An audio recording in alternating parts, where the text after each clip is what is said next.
बिस्मिल्लाहिर्रहमानिर्रहीम। अस्सलाम वालेकुम। हेल्दी टीवी में आप तमाम दोस्तों को खुश आमदीद। उम्मीद है आप तमाम आबाब खैर व आफियत से होंगे। आज की वीडियो में जो नुस्खा आप आबाब के साथ शेयर करने लगा हूँ, ये रहम की रसौलियों के बारे में ये नुस्खा है। रहम की रसौलियाँ ऑपरेशन कराने के बजाय अगर आप ये नुस्खा इस्तेमाल करें तो इंशाल्लाह आपको ऑपरेशन की बिल्कुल ज़रूरत नहीं होगी। रहम की जो रसौलियाँ वो बिल्कुल ख़त्म हो जाएंगी। रहम रसौलियाँ किन वजूहत की वजह से होते हैं? शादी का देर से होना, एक्सरे या अल्ट्रासाउंड की शुआओं से बार बार गुजरना, अस्कात हमल के अद्वियात का इस्तेमाल करना, गोश्त का ज़्यादा इस्तेमाल करना और हर वक्त गुस्से में रहना।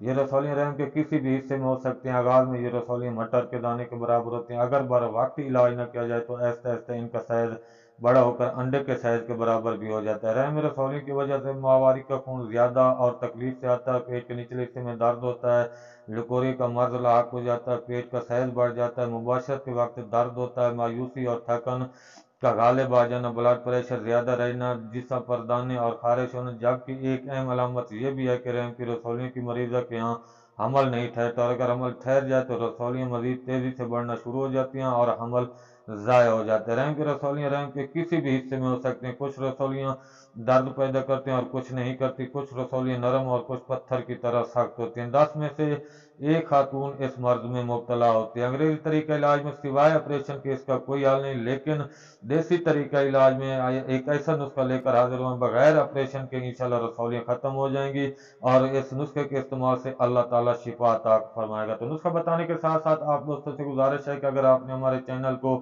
सब्सक्राइब नहीं किया तो सेहतमंद रहने के लिए हेल्दी टीवी को सब्सक्राइब जरूर कर दें। अलसी के बीज का आपने एक हिस्सा ले लेना है और छोटी इलायची उसके आधी मिकदार में लेकर इनका आपने पीस कर इनका आपने पाउडर बना लेना। रोजाना निहार मुंह 1 गिलास नीम गर्म पानी में 2 चम्मच शहद के और 1 चाय वाला चम्मच ये सफूफ मिक्स करके आपने इसको इस्तेमाल करना है। इंशाल्लाह चंद दिन के इस्तेमाल से रसौलियाँ खत्म हो जाएंगी। दर्द और सोजिश भी बिल्कुल ठीक हो जाएगा। बिल्कुल आसान सा नुस्खा है, इस्तेमाल करें और अपनी दुआओं में याद रखें। मिलते हैं अगली वीडियो में एक नए नुस्खे के साथ, एक नए टोटके के साथ। तब तक के लिए अल्लाह हाफिज।